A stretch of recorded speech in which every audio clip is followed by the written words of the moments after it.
Glorious devotees, thank you for coming to another presentation on Śrī Jīva Gosvāmī's Sandarbhas. We'll continue today with our discussion of the Kṛṣṇa Sandarbha in detail, beginning with the 9th Anuccheda. We note here that Śrī Jīva Gosvāmī is going through the avatars listed by Sutta Goswami in the 3rd chapter of the 1st canto of Śrīmad-Bhāgavatam, step by step. So he will, in his Anucchedas, present all of the verses given by Sutta Goswami in relationship to 21 avataric descents, and then he will elaborate on those other manifestations of the Lord within the material manifestation, avatars, and the different distinctions between them, proceeding to the Parivās Sutra, at which point the discussion will become extremely deep and nuanced, bringing forth the underlying siddhanta regarding Lord Krishna, the tattva, which underlies the whole basis for our understanding of the Śrīmad-Bhāgavatam and our acceptance of Śrīmad-Bhāgavatam as the primary praman in regard to spiritual revelation has already been presented comprehensively by Śrī Jīva Gosvāmī in the Tattva Sandarbha. So there'll be a lot of just reading these in a systematic manner. Since Jīva Gosvāmī has taken considerable time to basically bring forth every single avatar that Sutta Goswami mentions, there must be some significance to his taking this approach. And as we go through, we'll see that generally the acharyas recommend, when one take up study of the Bhagavat Purana, a systematic approach to the transcendental literature. So systematically one is recommended to read from the 1st through the 12th canto. Not that one jumps around from one canto to the other, but rather that an approach to the Bhagavat is taken very systematically, just as Maharaj Parikshit heard it from Srila Sukadeva Goswami, one subject after another. And we'll notice that all of these avatars that Jīva Goswami is going to speak of here, coming from Sutta Goswami's discourse in response to the sages regarding the avataric descents of the Lord, please outline those for us, was the inquiry from Sonika on the behalf of the sages. So the underlying principles of these avataric descents, how these avataric descents are presented in summary form by Sutta Goswami and elaborately by Srila Sukadeva Goswami to Maharaj Parikshit, how that's done, we have to see the significance of that in presenting the details of some of the descents. There's unlimited manifestations of the Lord coming into the material universes, but by highlighting a few of them, as Sukadeva Goswami has done in his discourse with Maharaj Parikshit, it goes to further enhance the primary subject of the text, which is the Supreme Lord Bhagavan Śrī Kṛṣṇa, the avatārī, or the source of all these avatars. So we start with the various avatars, and eventually, step by step, Srila Sukadeva goes through various narrations, bringing out their specific qualities and the specific nature of their pastimes in relationship to the material world, and specifically, of course, in relationship with the devotees that interact with them and how they're benefited and enlightened through such interaction. So we'll continue here with the 9th Anuccheda, the 4th avatar, the sages Nara and Narayan. In the 4th avatar, taking birth from Murti, the devoted wife of Dharma, he appeared as the twin sages Nara and Narayan, the presiding deity of Bharatvarsa, and undertook severe austerity with perfect mastery of the self. Śrīmad-Bhāgavatam 1.3.9. The meaning here is self-evident. Commentary in this regard: the sages of Nara and Narayan are twins and have been counted as one avatar. They reside in the Himalayas. Their appearance is narrated in the first chapter of the 4th canto. They were born from Murti, the wife of Dharma. They are the presiding deity of Bharatvarsa. Going on to the 5th avatar, Kapila Dev. In the 5th avatar, Sutta Goswāmī speaks, he appeared as the sage known as Kapila, the master of all perfected beings, siddhas, who instructed Asuri in the Sankhya philosophy that precisely determines the nature of the evolutionary principles, tattvas, a doctrine that had been lost due to the influence of time. The word Asuri Raye means that he spoke it to the Brahmana named Asuri. So here we see Sutta Goswāmī speaking of the Lord coming again and again, yada yada hi dharma shya, when the proper understanding of the nature of the self is lost, then the Lord appears again and again in order to re-establish it. And we notice through all these avataric descents, the Lord is always looking after and looking to the well-being of everyone within his material manifestations. So he's coming in unlimited forms. It's spoken that he's appearing in every species of life. So it's not like the Lord has just manifested the world and given it over to us to suffer and enjoy as we see fit. Although we do within the material world take on a sense of I-ness and my-ness within this world, which often leads to our suffering, the consequences of our activities. But such suffering is not done without the Lord providing for us proper directives which can be followed to not only avoid suffering, not only attain the major purusharthas, artha, dharma, karma, kama, and moksha. He's provided all the guidelines for this. But also in these avataric descents, those living entities who turn their consciousness towards him in devotion are afforded the opportunity to end in its entirety their material existence and take on a spiritual existence free of all of the encumbrances which material nature confronts us with. It's a further ornament of the Lord's unlimited compassion, these unlimited avataric descents. What to speak of when we talk about receiving an opportunity to engage in the process of bhakti itself through the compassionate nature of the Lord's devotees. Now, he doesn't offer that opportunity directly, but he utilizes his devotees. Otherwise, he could be charged with being preferential, of offering devotion to one and neglecting another.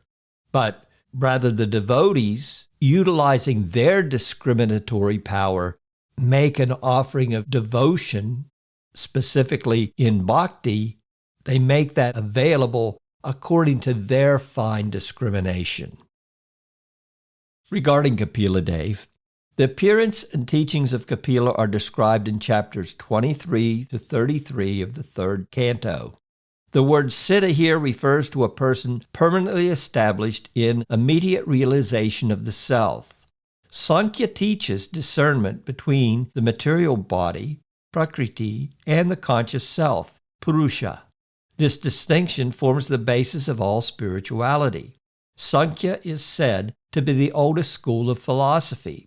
One of its unique contributions to philosophy in general is its theory of the 3 gunas that constitute primordial nature, prakriti. Besides the Sankhya of the Bhagavat school referred to here, there is also that of the classical school, which differs from the former in certain important details. That Sankhya, too, is propagated by another Kapila, who is different from the Kapila of the Bhagavat. The Kapila of classical Sankhya is said to be an incarnation of Agni, He is the author of Sankhya Sutras. The sixth avatar, Dattatreya. In the sixth avatar, he appeared as the son of the sage Atri on the entreaty of his wife Anasuya. He instructed Alarka, Prahlad, and others in the metaphysics of the self, unviksikī. Jiva Goswāmī writes in regards to this verse from the Bhagavatam, according to the version of the fourth canto of the Bhagavat, it is Atri who openly petitioned the Lord with the sole intent of obtaining a son similar to him. From the above verse, however, it appears that at some time Anasuya had also requested a boon from Śrīmad-Ishvara himself to appear directly as her son. An account of this is mentioned in the Pativrata episode of the Brahmananda Purana. Śrīla Jīva Gosvāmī quotes from the Brahmanda Purana. Anasuya, bowing down to the Devas, Brahma, Isa, Shiva, and Keshava, addressed them as follows. If you are pleased with me and consider me worthy to receive a boon, then may all of you, being kindly disposed, appear as my sons. Unviksikī means the metaphysics of the self, Atma Vidya. The avatar referred to in this verse is Dattatreya, who is an avatar of Śrī Vishnu himself. Some commentary in regards to what Jiva has written in his Anucheda. The story of Dattatreya's birth, is given in the first chapter of the fourth canto. Atri's wife, Anasuya, gave birth to Soma, Datta, and Durvas. Among these three, Datta is an avatar of Vishnu. Soma is a partial expansion of Brahma, and Durvas of Shiva. This was discussed in Paramatma Sandarbha, Anucheda 17. The word unviksikī is popularly used in the sense of logic. Śrī Jīva Gosvāmī, however, glosses it as the metaphysics of the self, Atma Vidya, since that is the meaning most appropriate to the present context. In the 7th to 9th chapters of the 11th canto, Śrī Kṛṣṇa relates the instructions of an unnamed avadut to Yadu Maharaj. Vamsidhar and other commentators identify the avadut as Dattatreya on the authority of verse 274 of the Bhagavatam, which states that kings such as Yadu and Haihaya attained yogic perfection by the grace of Dattatreya. What's interesting here is that Anasuya, Atri's wife, made a direct appeal to have these three, Brahma, Shiva, and Vishnu, appear as her sons, whereas Anasuya simply wanted an offspring like the Supreme Lord. So those two desires resulted in the appearance of Dattatreya, who is a manifestation of Lord Vishnu, an avatar of Vishnu. So Anasuya's request was more direct and therefore was directly answered. And of course, Atri's request was also answered. He wanted a son like the Supreme Lord. Well, there's no son like the Supreme Lord more than the Supreme Lord himself. The seventh avatar, Yajna. Thereafter, in the seventh avatar, the Purusha appeared as Yajna, from Akuti, the wife of Ruchi. Assisted by the host of Devas, headed by Yama, who were his sons, he presided over the Manvantara of Swayambhuva Manu. The meaning of the second line of the verse is that Yajna himself took the office of Indra during that period. So during the Swayambhuva Manvantara, a Manvantara, or a period of Manu, is 71 cycles, because there are 14 Manus within one day of Brahma. So they reside for quite a long time, and as they reside, there is also the assignment of the ministers or the devas within the heavens who take on various posts during their administration. So those posts also, it would appear from the Bhagavat and how it's presented, that those devas, their duration in office as a specific demigod would correspond to the length of a manvantara. Little commentary: Indra is the name of the post of the King of Heaven. Sometimes Bhagavan himself assumes this post, as in the case of Yajna described here. Yama and the host of Devas were the sons of Yajna. Although Yajna was the son of Akuti and Ruchi, he was adopted by his maternal grandfather, Swayambhuva, Manu. This is described in the first chapter of the 4th canto. So we see all these various avatars that Sutta is highlighting in response to the inquiry of the sages headed by Sunaka. All of them are unpacked by Sukadeva Goswami in his narration to Maharaj Parikshit. So if we wanted, we could go through every avatar and go to these specific sections in the Bhagavatam and become more acquainted with the qualities, the characteristics, and the Leela, or the pastimes of these avataric descents in relationship to the material manifestation. As I said, all of these are preliminary understandings of the significance of their contributions, all seen in light, specifically through this Kṛṣṇa Sandarbha of the extreme glory of Bhagavan Śrī Kṛṣṇa himself. In this Kṛṣṇa Sandarbha, after we get through this initial presentation of the avataric descents, and we go into an understanding of Krishna as Svayaṁ Bhagavān, then the details of Bhagavan Śrī Kṛṣṇa, his Leelas, his qualities, his characteristics, his abodes, and his associates will be elaborately unpacked by Śrī Jīva Gosvāmī in this Sandarbha. 8th avatar, Rishabhdev. In the 8th avatar, the Purusha appeared as Urukrama, he who performs extraordinary deeds, from Meru Devi, the wife of King Nabi. He revealed the path of the highly self-realized, Dhiranam, which is revered by people belonging to all stages of life, ashrams. The name Urukrama here refers to Rishabh, who appeared as the 8th avatar. A little commentary here in regards to the descent of Rishabhdev. The 8th avatar was Rishabhdev.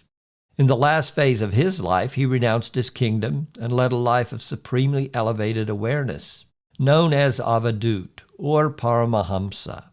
Sridhar Swami glosses Vartma Dhiranam, the path of the highly self-realized, as the final ashram, which is this Avadut ashram, the path of supreme wisdom, Paramahamsa, which is revered by all other ashrams. In this stage, Rishabhdev wandered over the earth while remaining utterly absorbed in the self, without any concern for his bodily requirements. His story is narrated in chapters 3 to 5 of the 5th canto. The word Urukrama, literally he who strides widely, is used to denote Rishabh, who performed extraordinary deeds as an avadut. The term avadut refers to a class of spiritualists who are so highly elevated that they are unable to care even for their own bodily needs. They are without concern for conventional morality or social norms. They're in a class of their own, so to speak. We can't fit them into the varnashram system anywhere because they have no concerns in regards to their material existence. So much that they don't even concern themselves with their bodily maintenance. So what a highly elevated position. And of course, they're cared for within material nature, but they're the exemplar within human society of the ultimate objective of complete renunciation of anything to do with material entanglement. The 9th avatar, Prithu Maharaj. Sutta Goswami speaks, O Brahmanas, in the 9th avatar, on the request of the sages, he, the Purusha, accepted the form of a king, Prithu, and milked the earth to make it yield food and medicinal plants. Due to such action, this avatar was most appealing. Parthivam Vapu means the body of a king in the form of Prithu. The word dugdha here should properly be adugdha, meaning milked. Usattama, qualifying sa ayam, this avatar means the most pleasing kamaniya. Prithu was born from the arms of the dead body of his father Vena, who was killed by the sages because of his atheistic behavior. The sages churned the right hand of Vena and prayed to Bhagavan, who then appeared as Prithu. The churning of the right hand signifies that the sages wanted a Kshatriya to rule the kingdom. Prithu milked the earth to supply the people with their needs. As a result, Prithu is referred to as the most appealing, Usattama. This story is narrated in chapters 15 to 23 of the 4th canto. So, Vena was the king of the world for some period of time, but unfortunately, he took his position, he became a little overwhelmed by his position, being so overwhelmed that he even neglected the direction of the Brahminical class, which is always there to support a king and provide proper instructions to him as to the proper administration of their kingdom. Vena at that time was king of the world.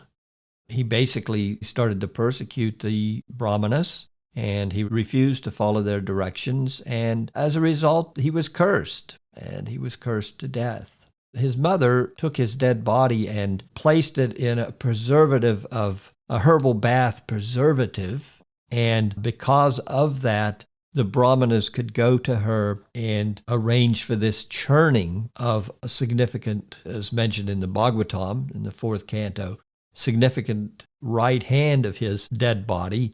And from that churning and their Brahminical powers and prayers to the Supreme Lord, the Lord himself appeared as Prithu and basically put everything back in order. The earth, because of Vena's mismanagement, refused. No more. No more production from me. If this is your leader, and this is the way he treats the Brahmanas, and this is the way he treats his citizens, I am not going to give forth the bounty which is normally there when there is a proper reciprocation between the various members of human society and a proper appreciation for the Lord and those that administrate the material manifestation for the lords, the demigods in different positions of administration. When all that is neglected, then Mother Earth, there's definitely some reaction. So Mother Earth at that time, as relayed in the 4th canto, she withheld the bounty. When Prithu made his appearance, he made amends with Mother Earth, and he was allowed to milk her and so many other personalities, we could say, for the essence of life. He again brought balance to the circle of life as it is meant to be within the world. So that's the significance of the Lord's descent as Prithu Maharaj. And we take much instruction from the 4th canto regarding his milking of the earth and his putting things back in order after there's improper management. So there is significance to this in that the Lord does have a plan for everybody, and he does care and does have concern through his agents who are in the management positions of the material world. And if we're willing to follow his directives as put forth in Scripture and as coming down through the sadhus and through the Brahmins, the head of society, if we're willing to follow nicely, then everything is provided for us. The 10th avatar, Matsyadev. In the 10th avatar, during the Oceanic Deluge of the Chakshusha Manvantara, he assumed the form of a fish. He protected Vaivashvata Manu by placing him on a boat in the form of the earth. That's the verse spoken by Sutta. Jiva Goswāmī writes and unpacks it as follows. The adverbial clause during the Oceanic Deluge of the Chakshusha Manvantara refers to the deluge that occurs at the end of that period. Vaivasvata is the name that would be given later to King Satyavrata. A deluge occurring even at the end of every Manvantara is heard of in Shastra. In the first canto of Śrī Vishnu Dhammatara Purana, King Vajra asked, O greatly fortunate Brahmana, please explain what takes place at the end of a Manvantara. In response, Sri Markandeya says, O Vajra, the mighty Ishvara in the form of the ocean, tempestuous with boundless waves, covers the earth in its entirety. O Yadava, at that time all objects on earth are destroyed, but, O best of kings, the famous Kula mountains are not destroyed. Everything else besides the mountains listed in the previous verses, movable and unmovable, is destroyed. On that occasion, O descendant of Yadu, the earth, becoming a boat, equally holds all types of seeds, the future Manu, and the future 7 sages. Śrī Vishnu Dhammatara Purana.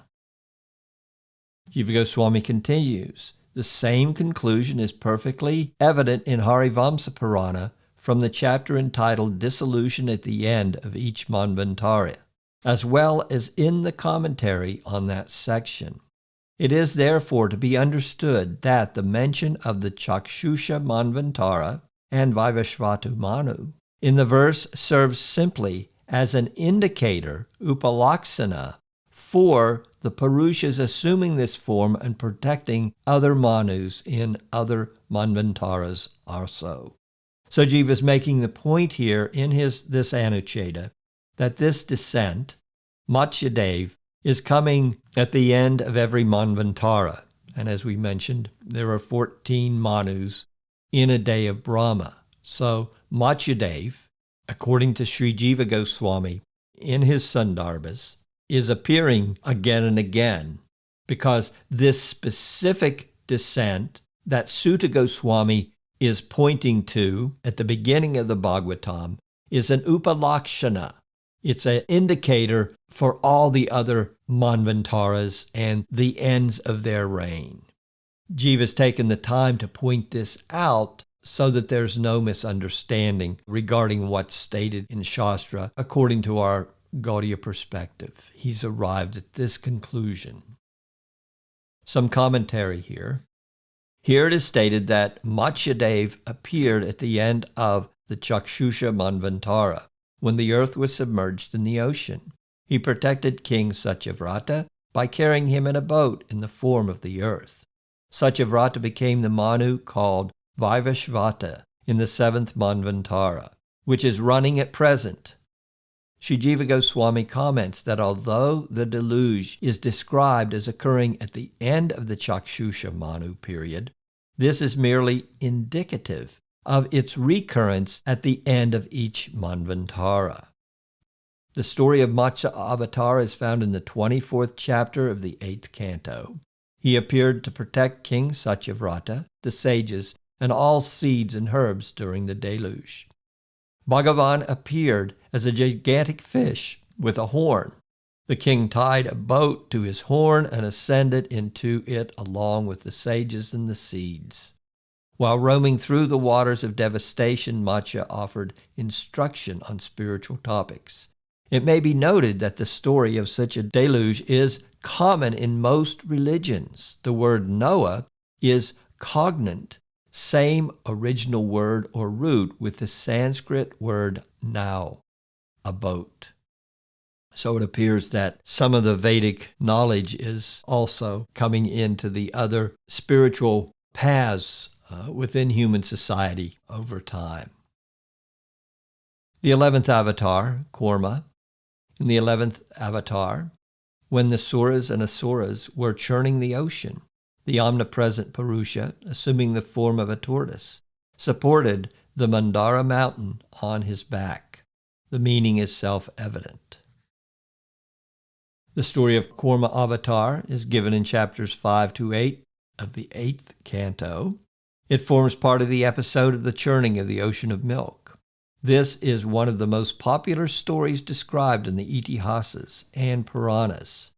Kūrma, who is the symbol of stability, became the support for the Mandara mountain, which is being used as the churning rod. The Dhanvantari and Mohini avatars also appeared in the course of this event. Sutta Goswami went on to describe these two avatars, the 12th and 13th avatars, Dhanvantari and Mohini. In the 12th avatar, the Purusha assumed the form of Dhanvantari, and in the 13th, he gave the Suras nectar to drink while bewildering the others, the Asuras, in the form of an enchanting, beautiful woman, Mohini. Through syntactical connection, anvaya, the verb assumed, be brought, is to be adduced from the immediately succeeding verse, meaning that he accepted the form of Dhanvantari in his 12th avatar and that of Mohini in the 13th. In the clause he gave the Suras to drink, the word nectar, sudha, should be added to complete the sense. In which form did he do so? In the form of an enchanting woman, Mohini. What was he doing? Bewildering the others, meaning the Asuras. This description should be completed by adding, he brought the nectar in the form of Dhanvantari. These three, Kūrma, Dhanvantari, and Mohini, are all avatars of Bhagavan Ajita. So we can see Śrī Jīva Gosvāmī is unpacking the Sanskrit, which is the verse spoken by Sutta Goswami, and he's filling in the proper understanding for what Sutta is presenting here. He's unpacking the Sanskrit, and he's saying, this is the way we should take this verse spoken by Sutta and what it means when we put it in proper perspective. So this is the position of the Acharyas. They're always taking the Shastra and they're unpacking it completely for our edification so that we can see things in the proper perspective. Some commentary here. The story of the churning of the ocean of milk is narrated in chapters 6 to 12 of the 8th canto. Kūrma, Dhanvantari, and Mohini all appeared during the churning of this ocean. The significance of the story in regard to bhakti is that to produce the ambrosia of the bliss of devotion, one must skillfully administer one's favorable and unfavorable inclinations in the course of service. One must be discriminating enough not to feed unwanted desires, as Mohini cleverly withheld nectar from the Asuras. One must act under the guidance of an authentic guru and fully depend on Krishna, as the Devas did. Like Kūrma, a realized guru provides the foundation for spiritual life. Bhagavan Ajita, the unconquerable one, helps to curb one's pride. So we could see some further significance being given here in the commentary as to what the sadhaka can draw from the narration of this pastime, how we should take care in our devotional practice to properly nourish those tendencies, hearing, chanting, remembering, associating with the devotees, all the safeguards that the acharyas have given us in regards to our devotional life, and how we should gradually withhold giving much significance to the mind-body complex and all the complexities of the desires in relationship to our false sense of identity there. So gradually we can come to the proper understanding. We can discard all of our anarthas during the period of anartha nivritti, and including in those anarthas are not only pious or sinful tendencies in regards to material existence and our false sense of self, but also and significantly to give up misconceptions in regards to spirituality itself. So just as we see Jiva has unpacked this one verse from Sutta to bring out the full meaning, and here we have a comment on the verse to further bring out how it's significant in our lives. This is what our acharyas give us. And more important than what we know is our continued commitment to being open to learning more. So it's not just the accumulation of knowledge, it's more development of the fine discrimination to continue the inquiry as we push on. Swami Tripurari just wrote this in regards to some recent discourse that's happening online in regards to the nature of the jiva, inherent or inherited, by Swami Padmanabha, which they are working on developing into a book. That all these counter-arguments are there, and they appear to be rooted in so much knowledge, but there has to be more important than all this knowledge and all these quotes of this perspective and that perspective. There has to be the overriding siddhanta of our sampradaya and our ongoing willingness to remain open to the continual unfolding of these transcendental truths for our understanding. The knowledge that you would give one, preliminary knowledge of mathematics you would give one in their beginning years of schooling, would help build a foundation. But eventually, as they go on, the more complex understandings will be revealed. So there is some scope for presenting spiritual life and being presented spiritual life by the acharyas according to our time, our place, and our circumstance. And specifically in regards to our circumstance is our qualification at any point in time. And the bona fide spiritual master is perfectly qualified to judge what is the qualification that we have and what is our mental state and our conditioning, and present the message in such a way that it could enthuse our further practice. The way he presents it and what he presents today, it may be different from what he presents tomorrow.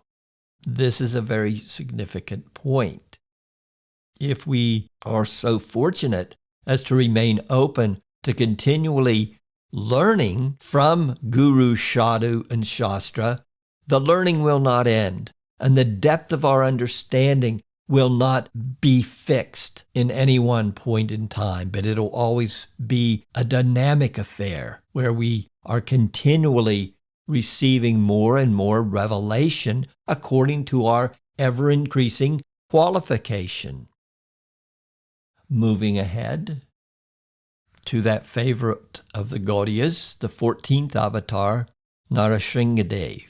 In the 14th avatar, the Purusha assumed the form of a man-lion, Nṛsiṁha. Placing the powerful king of the Daityas, Hiranyakasipu, upon his thighs, he shredded him with his claws as easily as a straw mat craftsman splits straws. Erika. The clause Nṛsiṁha be brought, literally, he assumed that which is of or related to Nṛsiṁha, means that he assumed the form, rupa, of Nṛsiṁha.